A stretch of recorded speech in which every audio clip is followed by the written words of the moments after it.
प्रिय श्रद्धालु भक्तजनों नमस्कार।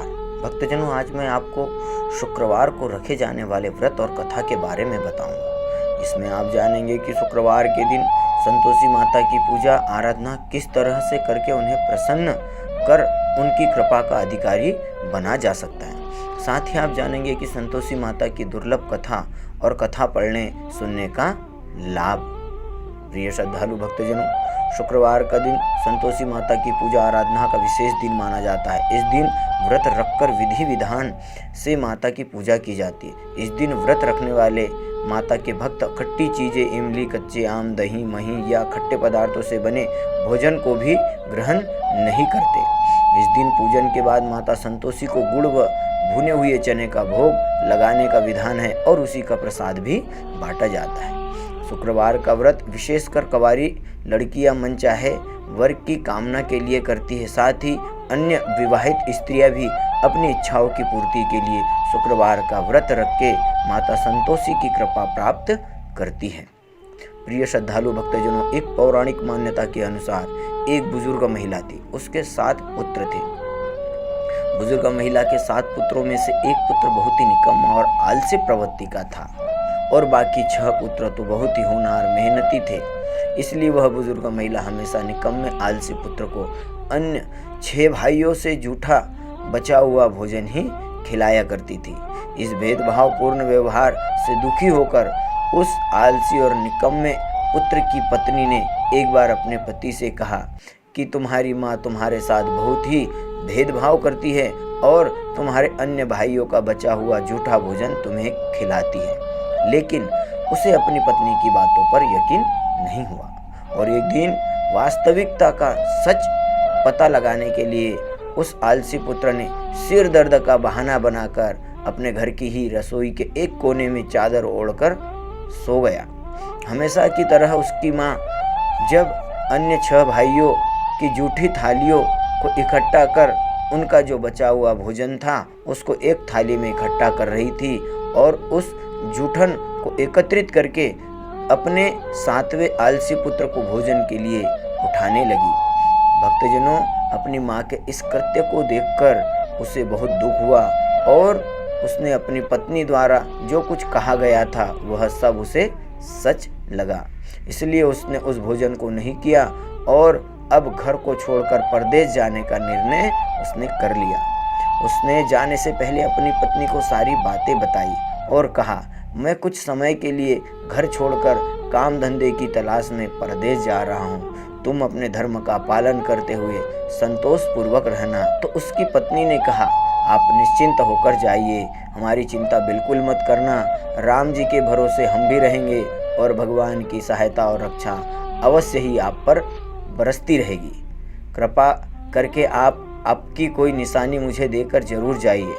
तो उसने अपनी पत्नी को निशानी के रूप में अपने हाथ की एक अंगूठी निकाल कर दे दी और पत्नी से भी कहा कि तुम भी अपनी कोई निशानी मुझे दे दो। तो उसकी पत्नी ने उसे अपने हाथों से बनाई गोबर की एक छाप दे दी। अब वह अपनी पीठ पर पत्नी के हाथों से बनी गोबर की छाप लिए परदेश को जाने के लिए घर से निकल पड़ा। प्रिय भक्तजनों, परदेश में पहुंचकर उसने कई जगह नौकरी की तलाश की पर उसे नौकरी नहीं मिली। अंत में वह एक सेठ जी के पास जाकर अपनी सारी स्थिति बताते हुए उनसे नौकरी मांगी। उस सेठ जी ने उसकी बातों पर यकीन करके उसे अपने यहाँ नौकरी पर रख लिया। उसने सेठ जी से कहा, आप मुझे कितने पैसे देंगे नौकरी के बदले? तो सेठ जी ने कहा, भाई जैसा काम करोगे उसी के हिसाब से तुम्हें पैसे भी मिलेंगे। वक्त बीतते गया और वह वक्त के साथ उसमें थोड़ी होशियारी भी आने लगी। धीरे धीरे वह सेठ जी के यहाँ होने वाले सभी कामकाजों में माहिर हो गया। अब सेठ जी के बाकी अन्य नौकर भी उसकी होशियारी के दीवाने होने लगे, लेकिन साथ ही कई नौकर उससे जलने भी लगे। सेठ जी ने भी भाप लिया कि यह बंदा बहुत ही काम का है, ईमानदार है और धीरे धीरे सेठ जी ने उसे अपना सारा बही खाता संभालने का जिम्मा भी दे दिया। उसकी वफादारी, ईमानदारी और काम के प्रति लगन देखकर सेठ जी ने बहुत खुश होकर कुछ समय के बाद उसे मुनाफे का हिस्सेदार बना लिया। प्रिय भक्तजनों, इधर यह आदमी तो बहुत सुखमय जीवन जीने लगा, लेकिन उधर उसकी पत्नी की दुर्दशा बहुत बुरी होती जा रही थी। उसकी सास जेठानियों ने उसे परेशान कर रखा था और उसका जीना हराम भी कर दिया था। एक तो घर का सारा काम उससे करवाती और ऊपर खाने को रूखा सूखा घास फूसी की रोटी उसे बमुश्किल से मिल पाती थी। एक दिन वह बेचारी पास के वन में लकड़ियां लेने गई तो उसने देखा कि कुछ महिलाएं वहां पूजन और कथा का पाठ कर रही है। जब उसने महिलाओं से पूछा कि यह व्रत कथा किसकी है और इसके क्या लाभ है, तो भक्तजनों उन महिलाओं ने बताया कि हम सब शुक्रवार का व्रत रखकर संतोषी माता की विधि पूर्वक पूजा करने के बाद संतोषी माता की व्रत कथा का पाठ व श्रवण कर रही है। उसने पूछा, हे बहनों, संतोषी माता कौन है, इसके व्रत की क्या विधि है, मुझे भी बताइए। सब कुछ जान व समझकर वह वन से लकड़ियां लेकर अपने घर वापस आने लगी तो रास्ते में उसे संतोषी माता का एक मंदिर दिखाई दिया। वह माता के चरणों में लेट गई और कहने लगी, हे माँ, मैं क्या करूं, मेरा कल्याण करो। हे माता, मैं भी अब से आपकी कृपा पाने के लिए शुक्रवार का व्रत रखूंगी, कथा का पाठ करूंगी। माँ संतोषी ने भी उस दुखियारी की पुकार सुन ली। अब वह लकड़ियों को बेचकर प्रसाद के लिए गुड़ चना लाई। शुक्रवार को व्रत रखकर उसने माता संतोषी का विधि विधान से पूजन अर्चन किया और शुक्रवार की कथा का पाठ भी किया। माता संतोषी की कृपा से कुछ ही दिनों में उसे उसके पति की चिट्ठी मिली एवं अब उसका पति उसके लिए बराबर पैसे भी भेजने लगा। भक्तजनों, अब वह प्रति शुक्रवार व्रत रखकर माता संतोषी की पूजा आराधना कथा का पाठ बराबर करने लगी। एक दिन उसने माँ से गुहार लगाई, हे माता, अब तो मुझे मेरे पति देव से मिला दो। इसके बाद एक दिन माता संतोषी स्वयं एक वृद्ध महिला का वेश धारण करके उसके पति के पास पहुंच गई और उससे पूछा, क्यों भाई, तुम्हारा कोई घर बार है भी या नहीं, तुम्हारे घर में तुम्हारा कोई चाहने वाला है या नहीं। उसने बताया, माता जी, सब कुछ है, लेकिन इस काम को छोड़कर मैं अपने घर कैसे जाऊं। तब वृद्ध माता रूपी संतोषी माता ने कहा, हे पुत्र, तुम माँ संतोषी के नाम का दिया जलाकर कल सुबह दुकान पर बैठना, शाम तक तुम्हारा सारा हिसाब किताब बराबर हो जाएगा और तुम्हारा सामान भी बिक जाएगा, फिर तुम घर चले जाना, लेकिन तुम अपने घर जरूर जाना। उसने ऐसा ही किया। वृद्ध माता के कहने पर वह शाम के समय अपनी पत्नी के लिए कपड़े गहने आदि खरीदकर अपने गांव की ओर चल पड़ा।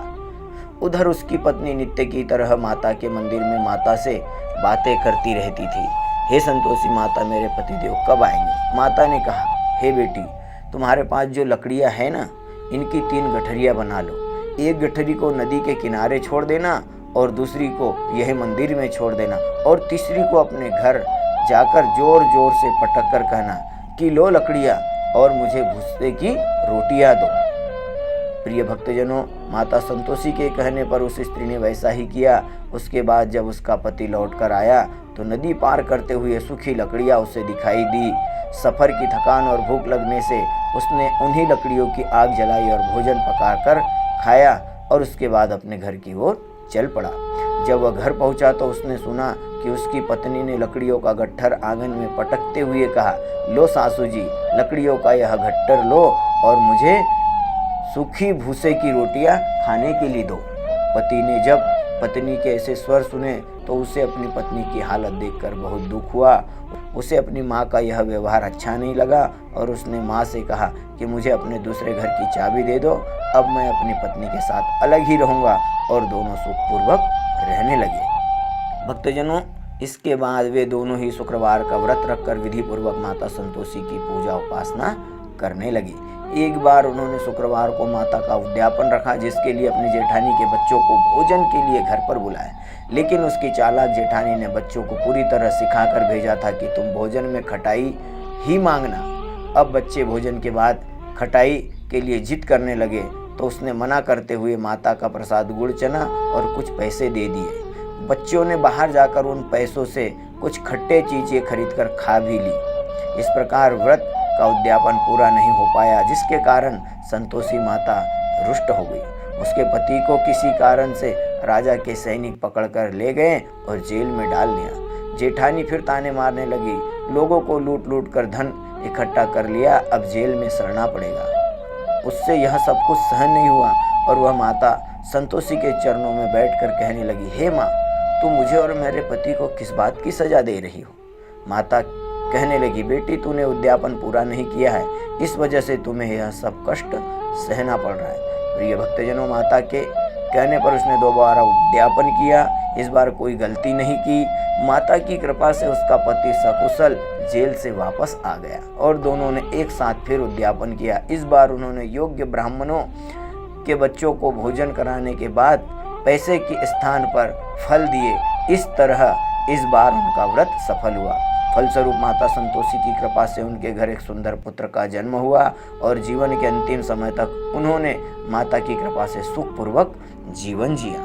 तो प्रिय श्रद्धालु भक्तजनों, शुक्रवार व्रत कथा और उससे जुड़ी यह अद्भुत जानकारी आपको कैसी लगी, हमें वीडियो के कमेंट बॉक्स में जरूर बताएं। अगर आप हमारे चैनल पर नए हैं और ऐसी दुर्लभ जानकारी वाली वीडियो देखना पसंद करते हैं तो हमारे वीडियो चैनल को जरूर सब्सक्राइब करें, ज़्यादा से ज़्यादा शेयर करें, लाइक करें, माता संतोषी की कृपा के अधिकारी बने। साथ ही पास में बेल आइकन को भी जरूर दबाएं। धन्यवाद, धन्यवाद, धन्यवाद।